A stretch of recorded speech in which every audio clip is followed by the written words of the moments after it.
it falls. Brown says the towers were built to withstand 200-mile-an-hour hurricanes, the 100-year storm, the worst nature could dish out. But he says an airplane crash never entered anyone's mind. However, that's not entirely true. Yet the impact of the planes alone did not cause that failure. In fact, tall building designers try to anticipate air accidents. Marc Loiseau is president of a company called Controlled Demolition. When this structure was designed, it was designed, to the best of my understanding, to take the impact of what was then the state-of-the-art airplane being used in our country, the Boeing 707. The building was designed to have a fully loaded 707 crash into it. That was the largest plane at the time. I believe that the building probably could sustain multiple impacts of jetliners because this structure is like the mosquito netting on your screen door, this intense grid. And the jet plane is just a pencil puncturing that screen netting. John Skilling, the World Trade Center's head structural engineer, told the Seattle Times after the 1993 bombing that if a plane struck the building, there would be a horrendous fire, but the building structure would still be there. On August 21, 2002, the National Institute of Standards and Technology, NIST, commenced their investigation. NIST is a government agency that reports back to the United States Department of Commerce, headed at that point by Donald Evans and later replaced by Carlos Gutierrez, both Bush cabinet appointees. As part of their investigation, NIST contracted Underwriters Laboratories to recreate floor models from the Twin Towers for the purpose of fire resistance tests. We heard about it in the news. We heard about it right away that the floors didn't collapse. Okay, so they tested these huge models. They're models, but they're huge. I mean, one model was essentially the same size and exactly the same as one of the types of floor sections used. And they tested it according to ASTM E119. They exposed it to much longer fire and higher temperatures than we know were present in the World Trade Center. So right away there was a problem. And that's August of 2004. The final report was released on October 26, 2005, producing over 10,000 pages. It will not explain the actual collapse of the buildings. They only claim to get to collapse initiation and state flatly that it led to global collapse. The report, admittedly, does not actually include the structural behavior of the tower after the conditions for initiation were reached and collapse became inevitable. We were charged with finding out the cause of the collapse, and we found what happened. I think we've scientifically demonstrated what was required to initiate the collapse. Once the collapse initiated, the video evidence is rather clear. It was not stopped by the floors below, so there was no calculation that we did to demonstrate that, what is clear from the good videos. NIST concludes that they found no evidence suggesting that the World Trade Center towers were brought down by controlled demolition. Where would people get an idea like that? 1. Except for material that was blown outwards, the Twin Towers collapsed into their own footprint symmetrically at nearly free-fall speeds. Newton's laws of motion determine how long it takes an object to travel a certain distance in complete freefall.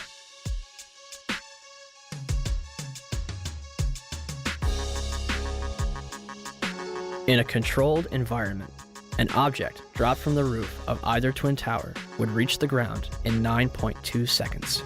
The 9/11 Commission report will state, at 9:58, the South Tower collapsed in 10 seconds.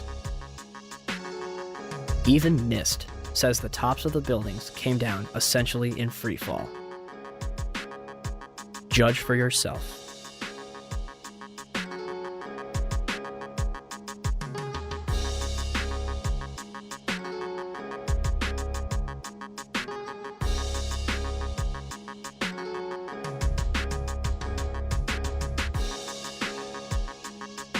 And our conclusion is that the building should not have fallen that rapidly if indeed fire caused the collapse. And in fact, there's one mechanical engineer, Gordon Ross, in the Journal of 911 Studies, who's done a thorough analysis based on conservation momentum. If the official story was correct, then the heating that was supposed to cause the failure would have been a much slower event, and it would have been an asymmetric event. For the tower to collapse straight down onto itself flies in the face of what we know about steel and how steel behaves. When we have a failure in one area, then the failures tend to continue within that area, and you'd see an asymmetric collapse, possibly the upper section falling off, as it twisting away from the tower and falling off. But it's very unusual to see the upper section falling straight through the path of the greatest resistance, which was straight down through the middle of the tower. It just does not add up. 2. Molten metal exceeding 2,000 degrees Fahrenheit was discovered in the rubble of Ground Zero, underneath the Twin Towers and Building 7. Even with heavy rain on September 14th and 21st, a constant stream of fire retardants and water, described as creating a giant lake, these fires would not be extinguished until December 13th, 2001, making it the longest burning structural fire in history. Was the jet fuel responsible? Dr. Frank Gale, who was working with NIST, claimed in 2005, your gut reaction would be that the jet fuel melted the steel. Indeed, it did not. The steel did not melt. The temperatures that we know existed within the collapse, within the debris pile, are physically impossible from an atmospheric jet fuel fire. Cannot be done. I'm curious about the pool of molten steel that was found in the bottom of the towers. I am too. And Please tell me about it. Have you seen it? Well, not personally, but eyewitnesses there found huge pools of molten steel beneath the towers, and some scientists don't think that the collapse of the building could have melted all that steel.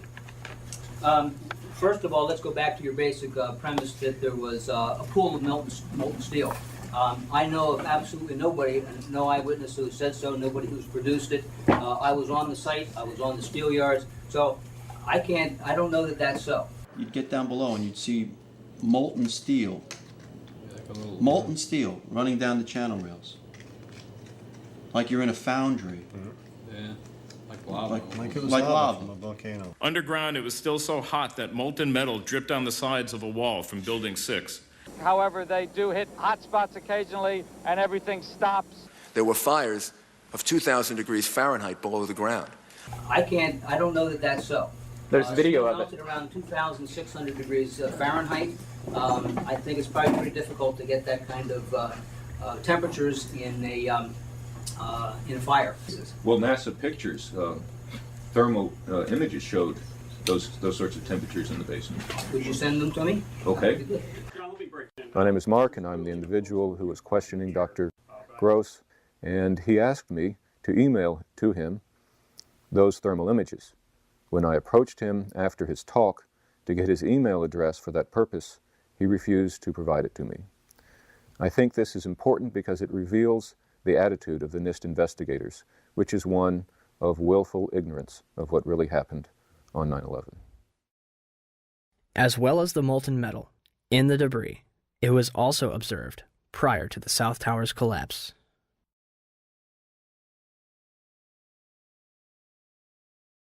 Also, a minute and 20 seconds before collapse, large amounts of white smoke begin pouring from the base of the South Tower.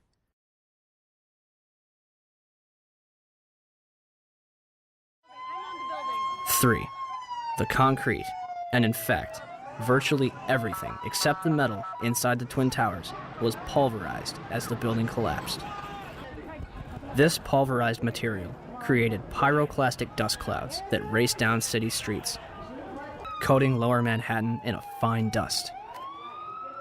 Pyroclastic clouds generally occur during two events: volcanic eruptions and controlled demolitions.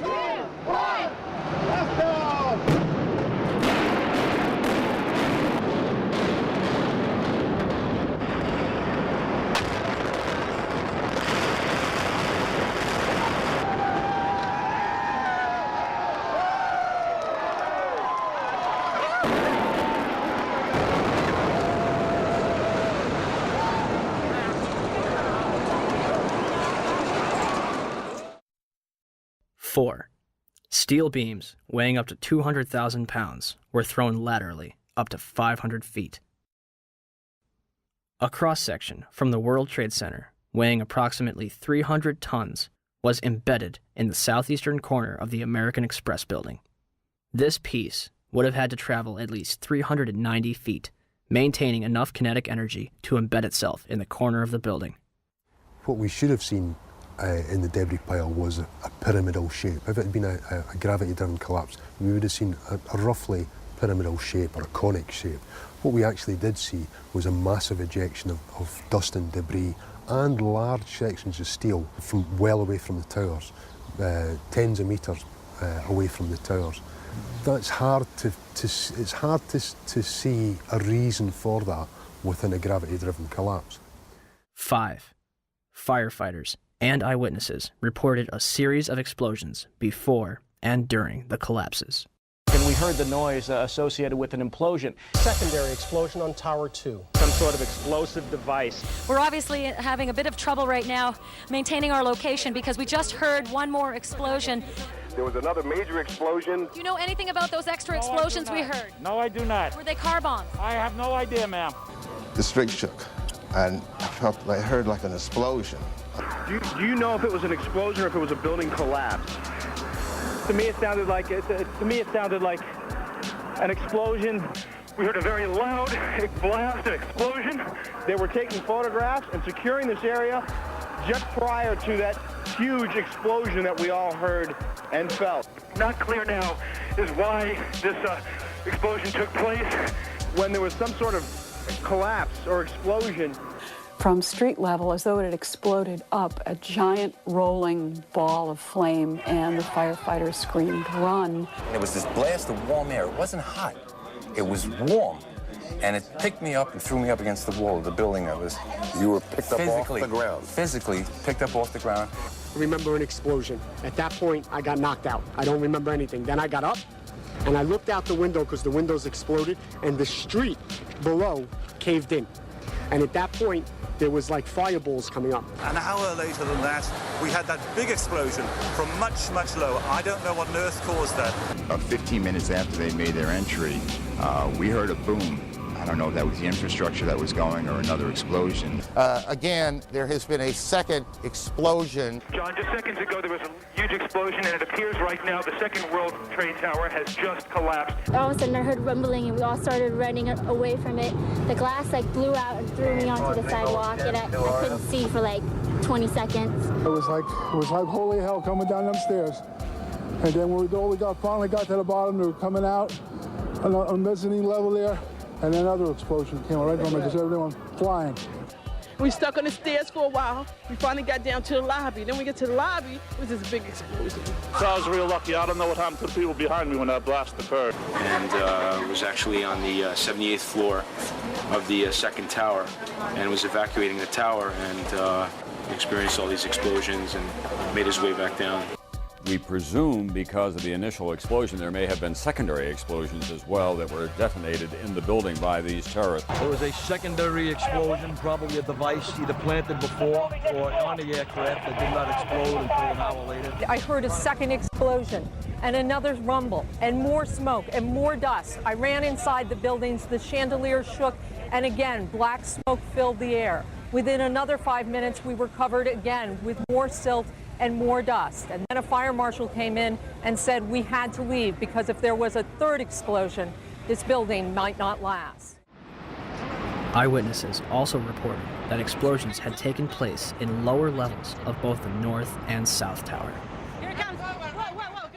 They were having coffee in the World Trade Center when the first plane struck. And all of a sudden it sounded like, I don't know where the subway is, but it sounded like a subway collision, a bomb, and it was just pounding, boom, boom, boom, and I literally thought the subway had exploded. And the ladies that are with me were in the World Trade Center in the first building and escaped through the lobby where they reported